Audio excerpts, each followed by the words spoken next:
원김만 팔아먹느냐 그 말입니다. 왜 원재료만 팔아먹느냐 그 말입니다. 그 이름을 아는 사람이 아무도 없는 거예요. 그 이름이 아직 없습니다. 언제까지 48년 전에 돌아가신 박정희 대통령 탓만 하고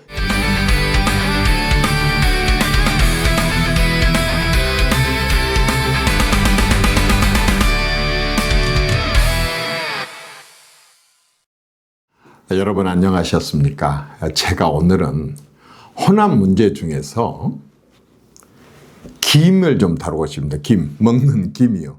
여러분 이 김은요 전 세계적으로 우리 한국에서 처음으로 말하자면 그걸 보고 뭐라고 해요? 이게 그 채취가 되고 발명이 되었었습니다. 1500년도에 전남 광양에 태인도란 데가 있는데요. 제가 거기 여러 번 가봤습니다. 그 태인도에서 처음으로 말하자면 김씨성을 가진 양반이 이 바다에서 김을 채취를 해갖고 말려서 이 김을 만들었답니다. 근데 이게 하도 맛이 좋으니까 임금님께 이걸 진상을 했었어요. 근데 임금님께서 이걸 잡숴보시고 너무 맛있는 거예요. 그래서 야, 이 음식의 이름이 뭐냐? 라고 물었는데 이 음식 그 이름을 아는 사람이 아무도 없는 거예요. 그 이름이 아직 없습니다. 그건 누가 만들었는데 어디서? 이제 광양에서 이렇게 김씨라는 사람이 그러면 앞으로 김이라고 그래. 그래서 그때부터 이게 김이 된 겁니다. 그런데 지금은 완도, 진도, 장흥, 해남, 또 영암, 저기 목포 그리고 그 옆에 신안에서 우리나라 김의 거의 85%가 그쪽에서 김들이 생산이 됩니다. 물론 충청 남도 쪽에 있는 그런 서해안 쪽에서도 일부 나지만은 거의 대부분이 호남에서 납니다. 제가 최근에 중국을 다녀왔어요. 심양을 갔었는데 심양에 가니까 우리나라 김이 있더라고요. 그래서 너무 반가웠는데 김을 너무 조금 내놔요. 왜 그러냐 했더니 비싸서 그런다는 거예요. 그래서 이제 얘기를 쭉 나누다 보니까 이제 중국 사람들 중에 이제 좀 과장해서 얘기하자면 우리나라 젖 사는 사람들 만한 숫자가 1억만 명이 넘는답니다. 우리나라 젖 사는 사람들 고급 음식 먹고 굉장히 이게 그런 거 많이 따지듯이 식품 안전을 많이 따지듯이 중국에서도 그 젖 사는 사람들이 굉장히 식품의 안전을 많이 따진답니다. 그래서 이 김에 대한 것도 많이 이렇게 좀 달라지고 변화되고 뭔가 안전이 보장이 된 식품 안전이 보장이 된 그런 김들을 찾는다고 하는데 그게 좀 비싸서 손님이 왔는데도 그 우리 먹는 그 조그만 박스 하나 그걸 내놨더라고요. 한 뭐 대여섯 장 들어있는. 그래서 이제 그걸 먹으면서 얘기를 나눴습니다. 그랬더니 광청김이 이제 굉장히 유행하더라고요. 거기서 아주 잘 됐어요. 정말 좋습니다. 근데 제가 이제 호남에 대해서 얘기를 좀 하려고 합니다. 말하자면 김의 원료, 원김. 원김은 거의 80% 이상이 85%에 가깝게 호남에서 생산되고 온다고 했지 않습니까? 그런데 호남에서는 이 김을 갖다가 말하자면 이렇게 그 포장을 하고 그 다음에 제품화해서 이걸 정말 비싸게 수출도 하고 팔고 해야 되는데 그러한 공장들이 별로 없습니다. 대규모 그런 공장들이 없습니다. 그러니까 원김을 싸게 해서 원료는 다른 데다 팔고 그걸 제대로 비싸게 만들어서 파는 것은 다른 지역에서 하고 있다 이 말입니다. 제가 다른 지역에서 하고 있다는 걸 비판하려고 그런 게 아닙니다. 이 전남의 행정가들, 전남의 정치가들은 뭘 하느냐 이겁니다.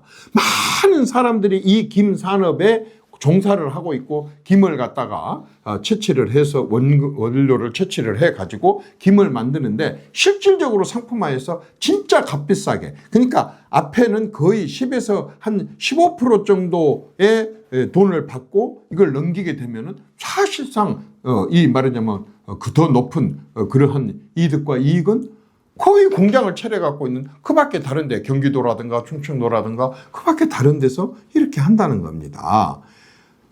도대체 호남의 행정은 뭘 하느냐는 거죠. 특히 전남도청에 이것과 관련된 그런 국가과들이 있을 텐데 여기에서는 뭘 하느냐는 거죠.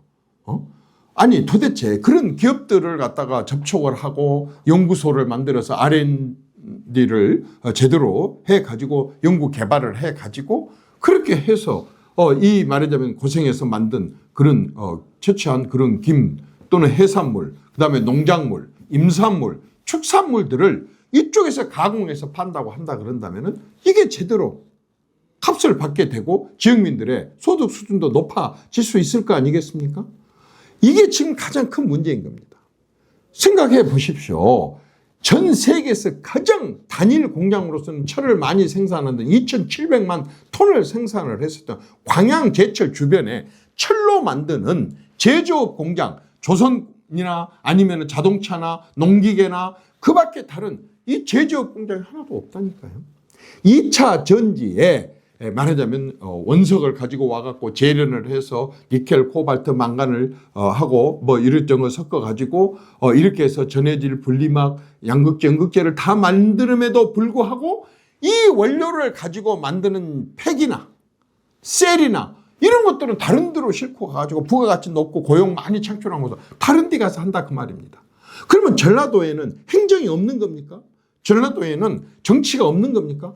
30년 동안 38년 동안 국회의원들과 시장, 도지사, 시장, 군수, 구청장들의 경쟁이 없는 정치를 하다가 보니까 사실상 다른 지역에서는 원료가 없음에도 불구하고 가져다가 이런 식으로 제조업 공장을 만들어서 부가가치 높은 그런 물건을 만들어서 팔고 그 이득이 바로 이러한 농민들이나 어민들이나 축산인들이나 이렇게 산림인들에게 돌아가는데 도대체 하나는 그걸 못한다 그 말입니다. 광주에 현대 기아 자동차가 있지만 그 부속품의 대부분은 경기도 광명 소알이나 화성에서 가져다가 조립을 한다 그 말입니다. 광주 인근에도 얼마만큼 넓은 그런 땅들이 있고 일하고 싶은 사람들이 가득 있는데도 불구하고 다른 데서 실질적으로 고용을 많이 창출하고 부가가치를 많이 창출하는 것도 다른 데서 해갖고 가져오고 실질적으로 호남에서는 이렇게 조립 공장을 하고 있으면서 자동차 공장이라고 이렇게 얘기를 할 수 있느냐 그 말입니다. 이런 게 한두 가지겠습니까? 예를 들어 해상풍력이다. 그렇게 많은 태양광을 하고 있다 손치더라도 그 전기를 활용한 첨단 산업들에 대한 제대로 된 지금 가동되는 게 없지 않습니까? 그런 공단들이 없지 않습니까? 언제까지 48년 전에 돌아가신 박정희 대통령 탓만 하고 있을 것입니까? 그 사이에 있었던 김대중, 노무현, 문재인, 이재명 대통령은 대통령이 아니었습니까? 호남에 대해서는 허수아비들이었습니까? 무엇 때문에 이런 식으로 호남에 대해서 자기들이 표는 얻어가면서 이런 식으로 원김, 원철, 말하자면 2차 전지의 이러한 소재, 부품, 장비들은 전부 다른 데서 만들어갖고 가지고 오고 왜 여기서는 이 원김만 팔아먹느냐 그 말입니다. 왜 원재료만 팔아먹느냐 그 말입니다. 왜 조립공장만 갖고 있느냐 그 말입니다. 이게 바로 호남 정치의 가장 폐해고 문제 아닙니까? 누구 탓을 할 것입니까? 지방자치 했지 않습니까? 지방자치 헌지가 지금 몇 년이 됐습니까? 30년이 넘었습니다. 그런데 지금 누구 탓을 하겠습니까? 여기는 국회의원이 한 명도 없었습니까? 여기서 배출한 대통령이 없었습니까? 무엇 때문에 호남은 이런 식으로 항상 봉 노릇을 하느냐 그 말입니다. 우리 곡성에서는 내 고향 곡성 전라도 곡성에서는 자기 것 다 뺏기고 산 사람 멍청하게 다 뺏기고 산 사람들은 봉이라 그래요. 봉. 왜 광주 전남 전북에 이렇게 봉 노릇을 하느냐 그 말입니다. 이거 고쳐야 되지 않겠습니까? 변화돼야 되지 않겠습니까? 저는 이 부분에 대해서 이제 정말 광주 전남의 정치권, 행정권 그리고 지역 주민들이 변화되어야 된다고 생각을 합니다. 감사합니다.